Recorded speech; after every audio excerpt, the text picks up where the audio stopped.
6 years of the Trek Files and R.I.P. Gary Graham with guest Steve D'Erico today, all on episode 241 of the Trek Files, yes, of Trekland Tuesdays live with me, Dr. Trek, Larry Nemecek, coming at you here from the heart of Trekland through Portal 47 and Trekland Treks, just bringing you some clarity and sanity and a bigger picture in all things Star Trek.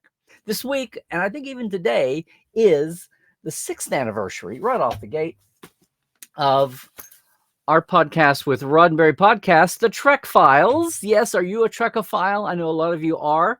I just wanted to say we just had an Emmy winner who talked about taking time for herself. To honor that, and I just want to say I want to thank Eugene Roddenberry now, and my good buddy John Champion for producing. They came to me with the idea 6 years ago. It was 2018, a year after I started this little enterprise. Eugene said, we want to do something with my dad's papers that aren't sitting in a library, that are publicly accessible. There's so much more. We want to do a podcast in some kind of a format to do that with a guest who's from the industry or related to the document, and we want you to do it. So I have been, and it's going to be simple, just a simple 15, 20-minute one. If you're on a long commute, you can listen to 2 or 3.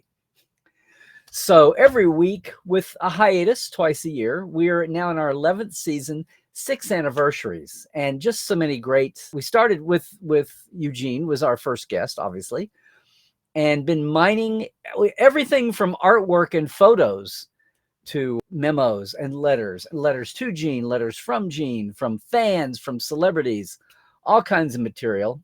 Promotional, because the bucks off of script memos, all kinds of material, if it leads us to a point, because as with everything, to me, history is not just about dusty dates and people. It's how is it relevant then and how is it relevant to today? What are the ripple effects? How compare and contrast. And it's not just about Star Trek either. It's about Star Trek and also Gene, the man that gave us Star Trek, so that so many people could carry the torch later. Yes. So we're looking at daily life. We're looking at education. We're looking at his college speaking years and the guruification of Gene. We're looking at his early shows. There's now a podcast from Roddenberry called Genealogy that actually dives into his other works before Star Trek, his one-off scripts, third-party freelance scripts for other people, as well as the Lieutenant, as well as, his whole career, script-wise. But we're looking at scripts and origins. We've done shows with the Lieutenant, but they've all had to do with Gene, which ultimately has to do with Star Trek. And even after Gene's death, Majel's papers we've had and gotten into some of the things about Majel and her impact on Star Trek as well, if they're in the Roddenberry Family Company archives. It's been an incredible journey. We've done things like find the original human ISIS cat from Assignment Earth, April Tatro Snyder, although she wasn't lost. She knew where she was the whole time. Although I've since realized that it was out there, but publicizing the original Next Generation format when they thought Gene wouldn't be involved. And then doing things like having guests that are no longer with us. And I'm talking about Dorothy Fontana, 6 episodes with Dorothy. That was such a blessing.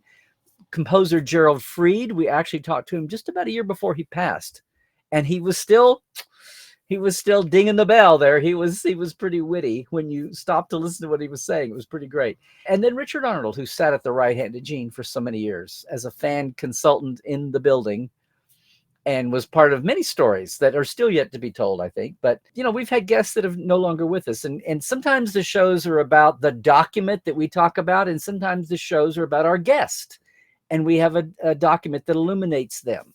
And sometimes it's a family member from someone who has passed, or someone who people from fandom who had professional links, some amazing people from 70s and 80s fandom, including this week's guest, who was the longtime runner of the William Shatner Letter Exchange. So if you haven't seen today's episode, I encourage you to go over and talk about Star Trek Live, Gene Live, Bill Shatner Live, and what that was like, and some cool mementos in the documents, always a document. And we had live shows, live at cons we finally started doing. I was so blessed to have Andrea Kindred, who's Gene Kuhn's original assistant, and so much more of her live. She's a force of nature. Amazing. She worked with the civil rights leaders in the 60s, Martin, Medgar, and Malcolm, as she would say. 80 years old now and in Australia, but she was a guest live at Vegas. The great Aaron Walke from Prodigy. We've had Trek Files live and on camera. You can find them on my YouTube channel here. And I don't know, starting off this season with Jonathan Frakes reading his reading scenes from 1987, that was a special moment. So yeah, the Trek Files has been an awesome gift and a blessing. And I say it's the only podcast with homework. We always have the Trek Files there on our Facebook site or wherever you get it. You can come over and find them. We are working on the community. There's still bigger and better things to come as we go through this year. I just want to take a minute to mark the anniversary. It doesn't align with any numerical equivalent there, but stay tuned, because one of the things, as well as keeping up with the format, is I'm really after finding a better community space. And we've thought about Discord, different places. Right now you have the Facebook just week to week to week place under the documents or under the podcast links. And we're looking for something better. We are hopefully going to have something to announce this year. So stay tuned. Trekophiles spelled with an F. I just wanted to let everybody, I just want to take a moment. And yeah, it's my own show on the other side, but I'm just give you a little bit of background there and insight. And I don't know, hopefully everybody's got their own. The thing about the community is I run into people all the time at cons or just in threads, and people say, oh, I love the Trek Files. And I'm always like, you do?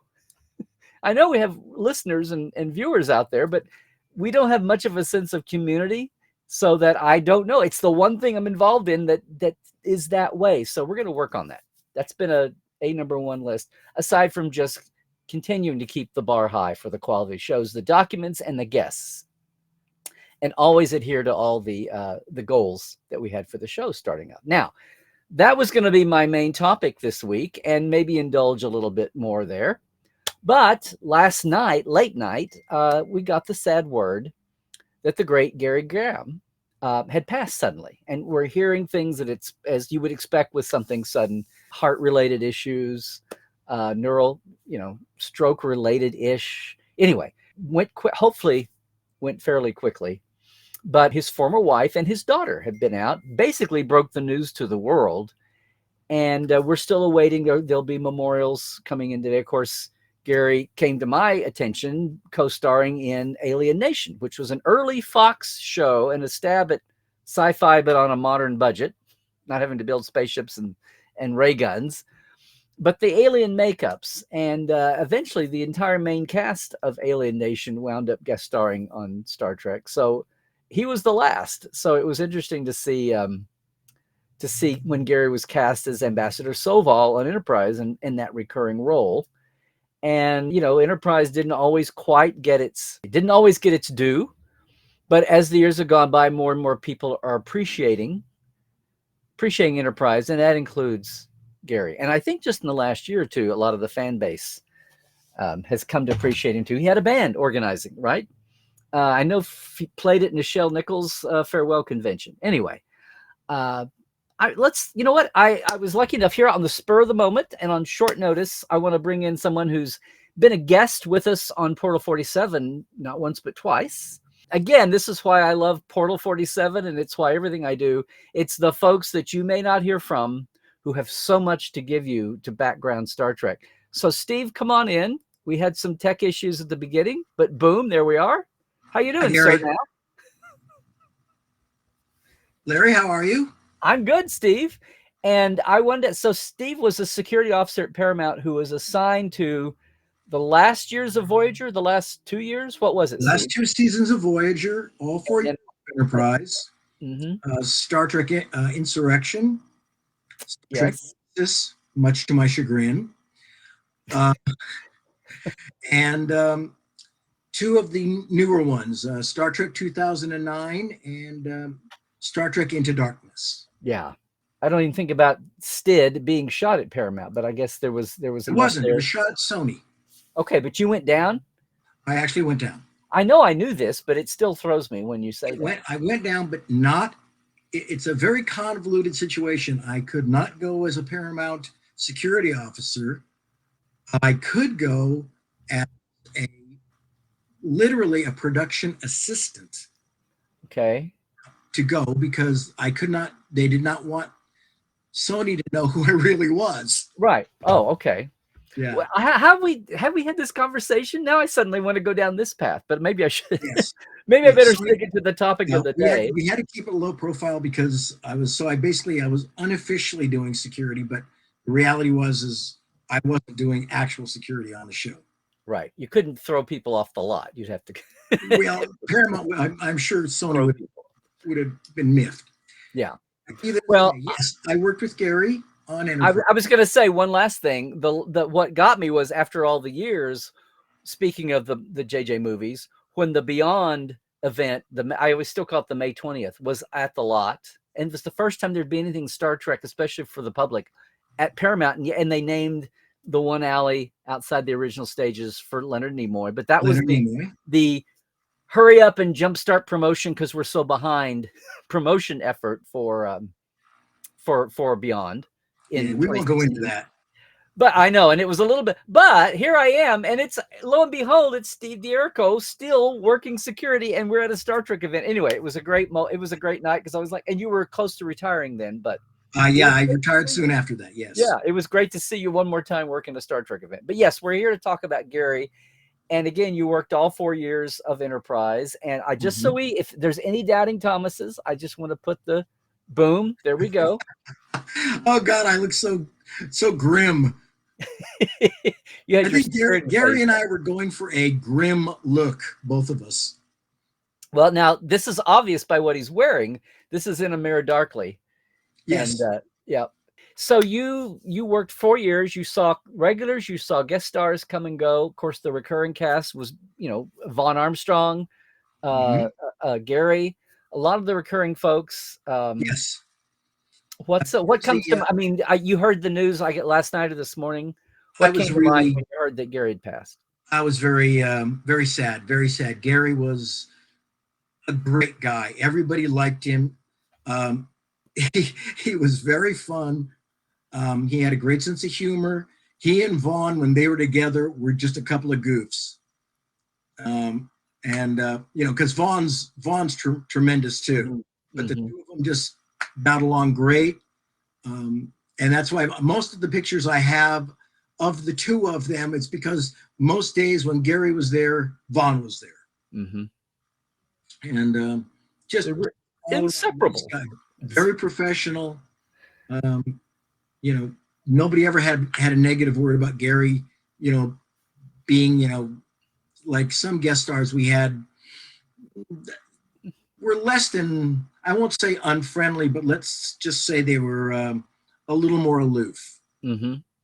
But Gary was in no way like that. He was one of the family. Did you ever? Well, I mean, gregarious and good natured and all that. Did you ever hear? Did he ever seem to have a down day, or did you ever have any whiff that he didn't enjoy putting on the ears and the makeup and doing it? I mean, I think he was glad to have the role and to have that Star Trek connection. Absolutely, no, not that I never saw Gary, in any kind of anything other than professional and glad to be there. Yeah, he, like I said, he melded right in with the crew and the cast. He was great to work with. Every time when I would contact him, I talked to him, we'd chat, and some guest stars, it's like, well, he's the security guy. Gary, no, he was just somebody I hung out with.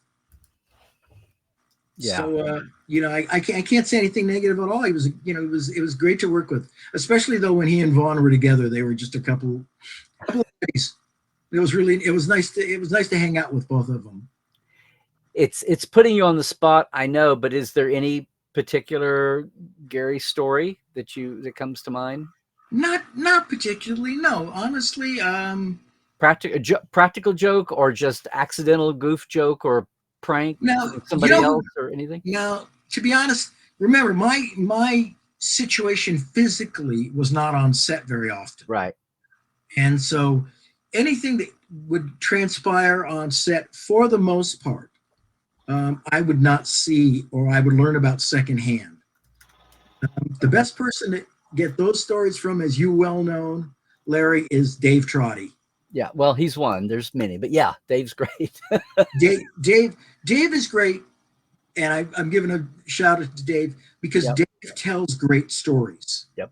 Mike Demerit is another one that is that way. And Demerit, both of them know how to relay a story that's funny of what happened on set. Yes. Well, that's why they've both been a guest on Portal like a couple of times, both also. Yeah. And yeah. Mike did a book, I think, and Dave should do one. I've told Dave that, especially because of the amount of time Dave was on Trek, both feature film and the shows. But I can't seem to get him motivated to do it. Yeah. Well, he's actually still working, I think. So that would do it. Yes. You're a little exhausted working those long days. Yeah, he's a first AD on 911. Well, there were long days and long hours. I'm thinking that Gary was involved with some of those, like the Andorian shows, and with the combat and stunt work and all of that, and having his own. The Andorian shows definitely. Yeah. And that would be Jeff Combs working. So we all love Jeff Combs, who was another absolutely wonderful person to be around. He and Bakula would just insult each other nonstop, and they were great friends. I remember Bakula and the episode we had where I can't think of his name. I'm sorry, I'm blanking out. The guy from Quantum Leap. Yes, his co-star in Quantum Leap. Yeah. Again, great, really nice. But watching the two of them together was really a lot of fun to see the two of them bag on each other. I thought it was that episode was great, but I wish that it had been more of a thing for him to take advantage of the. I thought so too. Yeah. Like I said, Combs, Dean Stockwell. Thank you. Thank you very much, Dan. Jeff and Scott had a great relationship, and like I said, it was funny to see them bag on each other. So Gary was there too. Gary, again, watching all the guys together. It was really a family atmosphere on Trek. We had a great crew. The cast was always nice to everybody. And believe me, I've worked on shows where that wasn't the case. Mm-hmm. You remember Mike Reisner, who was one of our ADs? Yes. You ought to get Mike to tell you some of the stories about when he worked on. It was in one of the medical shows with George Clooney. ER, the early days of ER. Yeah, you ought to get Reisner to tell you some of the stories about when he worked on ER set. The kind of set you absolutely do not want to work on. Ooh, okay. Yeah. Anyway, chaotic management or personality? Just a lot of tension. Oh, a lot of tension. Mike told us some stories that I was like, how do you even survive working on a show with that much tension on the set? Mm-hmm. But it happens. I've worked on shows where there was tension. Absolutely. Yeah. So it kind of goes with the territory. Well. I know people who worked on Cheers, and Cheers was a great show to work on, but there was an element of tension on that set every time certain actors were on the stage together. Wow.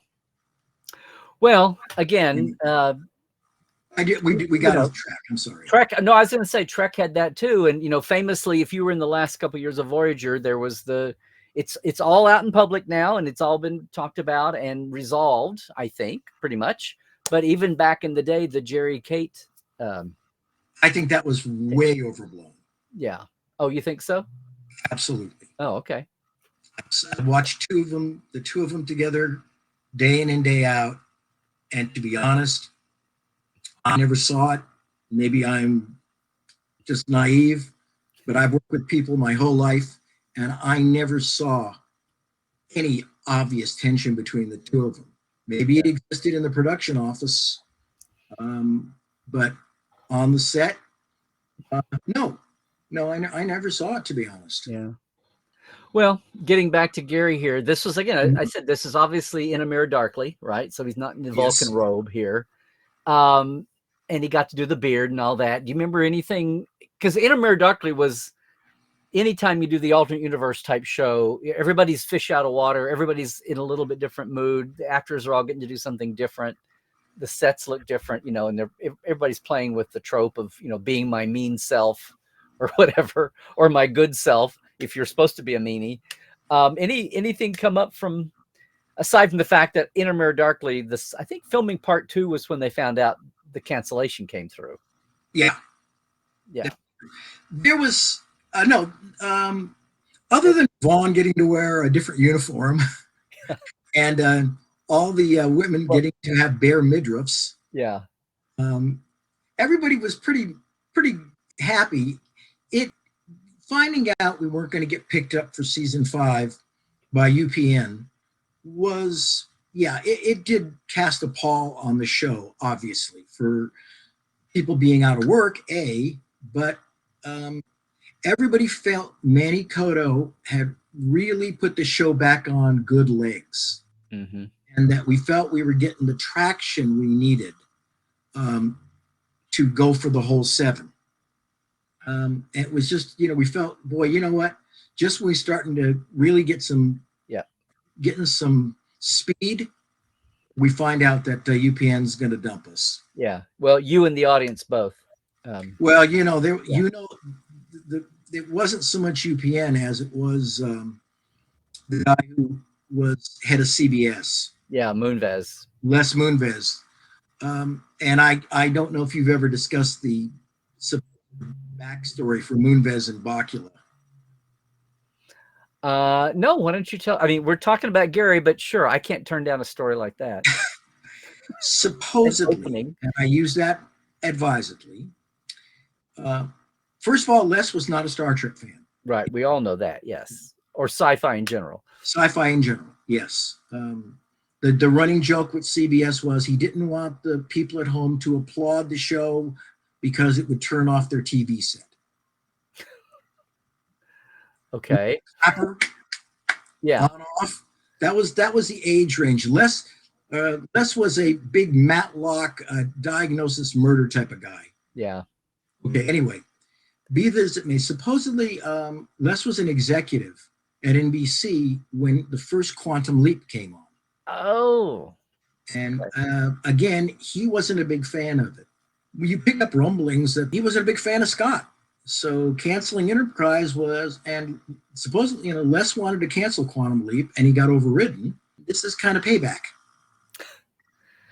Yeah. Well, considering what we know about his character personality now, it's I worked on a show that of course. that second show that was also a victim of Les's payback to an actor. That a show that was taking its time slot and in the top 10 got canceled after the first season because our lead actor and Les had bad blood. What was that? I'd rather not say. Okay. I'll tell you off camera. Okay. Well. Yes, but yeah. Has it been 20 years? This was this was when I was still at the studio after Trek. Okay. It was unfortunate, but the later aughts. Okay. Les wasn't above dumping a show because he didn't like the actor. Okay. So there was. Okay. Well, anyway, to steer it back to Gary here, yes. I didn't know if since that was an oddball show and that's the one we happen to have this photo from, I didn't know if maybe something had. No, not really. You know, everybody on the show, you know, was obviously sad, but you know, they're professionals. You do what you do, and we wanted to make sure that the final episodes were all looking good, and they all, you know, we went out on a good note. Definitely. Well, then you had the finale. Yeah. Do you know? And this we're talking about Gary, but I just can't help but ask you this because a lot of the people have not heard you talk. If they're not in Portal 47, that's my audience, our members there have. So I will give this as a gift to everybody. Do you remember what filming the finale was like with Jonathan and Marina? Was there? I know. At the time, I just thought it was an odd way to end the show. I knew what they were trying to do. They were trying to, but I know Jonathan talked about being uncomfortable and awkward. And I remember that vibe, but I'm wondering, since you were there on the stages out in front of 8 and 9 here, Do you remember the vibe? Obviously, there's the vibe of it being the last show and all that emotion, Right. but the fact of how they did it, what they chose to do. Do you remember that You, being a weird? I can't pass judgment on the artistic value of the show. Oh, I I'm just asking what you remember the but feel was. Yeah, but the feel of the show, everybody liked having Jonathan and Marina there. right. Everybody did. Um, they were a pleasure. Jonathan and Marina are both wonderful people. I knew both of them from Insurrection and from Nemesis. Uh, Jonathan many times tried to kill me on a golf cart, but that's another story. Um, but they were great, and everybody loved having them there. Whether they were uncomfortable with the script and how it was unfolding, that's really not for me to say. Okay, well, I didn't mean what their feel. I mean, what did you pick up just in general? But that's fine if it's. No, I definitely had. I mean, there was enough emotion with the ending happening. Yeah, I definitely felt that they liked being there, and everybody liked having them there. That was, as people. And Jonathan and Marina are both very professional, but as people were delighted to have them there. Oh, sure. And I just meant I've heard Jonathan say, sure, I enjoyed it, but I kept thinking, why are you, this should be their finale. And why are you having us in for anyway? Yeah. Turning it into a whole snow globe from TNG or something. So yeah, it's a good point. But yeah, like I said, it's anyway, but it was emotional enough without having that. It's tough, and for me, 6 years was tough enough. We had people who had been on the show since the beginning of Next Generation, and that's really tough, because essentially, as I'm sure your viewers know and have heard, you're there for 15, 16, 17 hours, 5 days a week. These people become your family in all respects. I went through a divorce with the support of everybody on the show, and they were a godsend. They become your family, and it's the breaking up of your family, and it feels like a divorce and a breaking up of your family. It feels like these are people I'm not going to see again. I may never see some of these people again that I've spent more time than with my real family. And yes, that psychologically was extremely hard.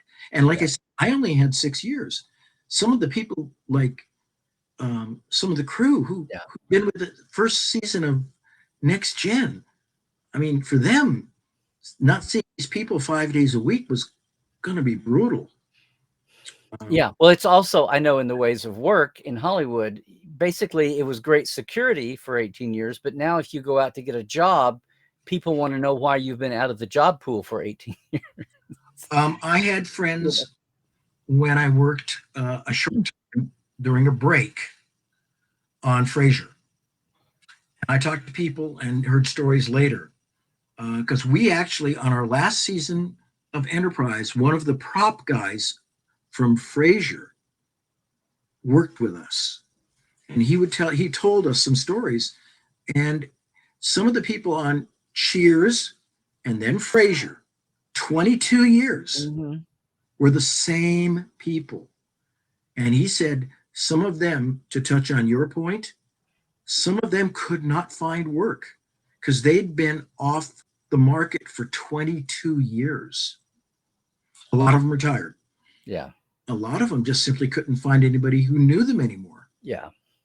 Well, listen, Steve, I just wanted to have, I knew you were there, and just not even talk about Gary, but just talk about the days and the vibe. It's a loss. Gary was a great actor, and and a great person. Yeah, I know he's, and I will say this, there are some who are more outspoken than others than him, but I didn't agree with his politics at all. But I knew that he, especially the last few years, he had been back at cons more often and was friendly with fans. He had a band that was playing at events. So you know, I was realizing that I'd never had a selfie with him myself. So there you go. But anyway, Politics thanks was for one thing that Mary, our producer, God love her, Mary, not allowed to be discussed on the set. That was a verboten subject.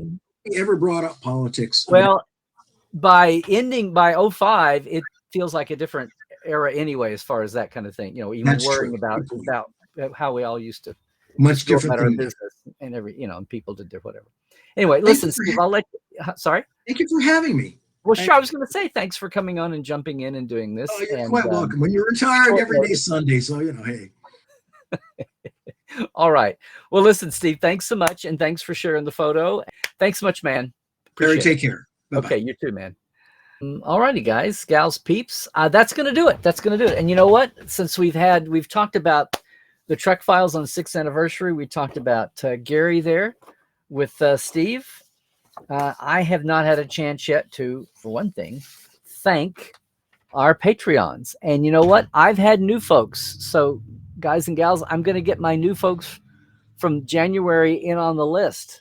And this is by no means thinking that I have not caught up here, but I do want to thank our current Patreoners here, our TTL Club, right? Diana Hopkins, Robin Wilson, Lawrence Todd, and Marie Siegel, Justin Porteous, Glinda Bruton, Chris Jiggins, Pranakasha Productions, Comedy Forecast, and Andrew Jazemski.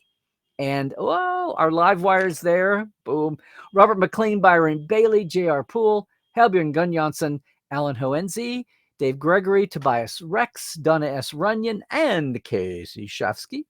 And again, if you want to join in, we've got more things planned this year on several fronts across everything Trekland and across the channel. The YouTube channel, I can say it as well. I actually do have several series on my channel. I actually make the word channel make sense, guys. $5, $10. It's our simple Patreon, patreon.com/Trekland Live. Appreciate everybody who jumps in and helps out and contributes to what we're trying to do here. It's going to be an interesting year. I've said that already. Lots of things on the way, including your chance still to come to LA when you find yourself here for business or pleasure. Take a Trekland Treks with me. Yeah, get a hold of me in advance. We'll work out the day, work out where you want to go. We will tour actual location sites, indoors mostly. I mean, mostly outdoors, some indoors. So yes, go enjoy the treks, the tours, the sets, the indoor sets, studio sets at the Star Trek Tours upstate New York there with my friend James and all of his gang. They're having special events too. If you want to see the locations around LA anyway, of course, all the modern shows that are in Canada are up around Toronto. But Picard and then everything Enterprise and back, there's over 50 places, and some of them are famous. And yes, you can get to Vasquez on your own. But if you want to be led with the info, with some takeaways, and you want a wrangler to help you wrangle not just your cosplay and props, but LA traffic and knowing your way around things, the ins and outs, reach out. We'll work it out well before you get here. We'll have everything under control as much as we can. Can't do anything about the weather, but hopefully if we're out of the rainy season, we won't have any hiccups. So treklandtreks.com. Love for you to do that. And hey, I mentioned Trek Files. Yes, the new episode is up. Luann Fortier is back. The multiple years president of the William Shatner fan letter exchange. This is what we're doing in the 70s and 80s, guys. But also from the perspective of having gone to live events with Leonard, with Shatner, with Gene back in the day, and that's the subject of our documents, although they're more like souvenirs this week. Anyway, check out the Trek Files when you can at roddenberry.com, or just our Facebook page is the easiest place with the things. Other than that, yeah, the socials are all still here at Larry Nemecek on Twitter X, especially Facebook, Instagram, and YouTube. Please subscribe if you haven't already. Spread the word. Larry Nemecek's Trekland and portal47.net. Just jump in. We've been picking up new members right and left inside. I think the silly holiday special is still up. I need to take it down. If you jump on it before I get it taken down, oops, that's good on you. Anyway, thanks again for joining us today. Thank you again for your patience. And look, if you're watching us later on YouTube, try to join us live on YouTube or Facebook or Twitch on a Tuesday, nominally at 1 Pacific, 4 Eastern, 9 UK time, 10 Central Europe. Occasionally we have glitches. Today was a big glitch. But if you're with us live, you can jump in the chat and be part of the chat from day one, square one. Watching us later, though, please leave a comment. We have had some really good commentary threads posted on YouTube lately. Love to see you there. Love to have you involved in everything Trekland. Again, thanks everybody for the support on Patreon. We have a TeePublic store too. Don't forget the lovely computer bags are just one of the items you can get something from Trekland on as a logo. Appreciate all that too. Much less. It's not just t-shirts, you know. And they have a sale twice. They have one of those 30-40% off sales at least twice a month. They just roll them out. I have nothing to do with it, but there they are.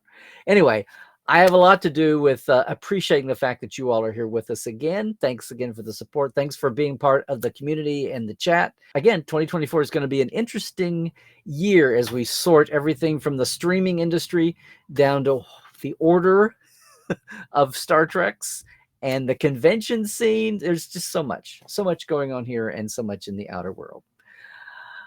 And I look forward to sharing a lot more of it here on Trekland Tuesdays Live with you guys. So please, till we meet next time, which just to say, we'll see me at least twice for Virtual TrekCon 4 is coming up.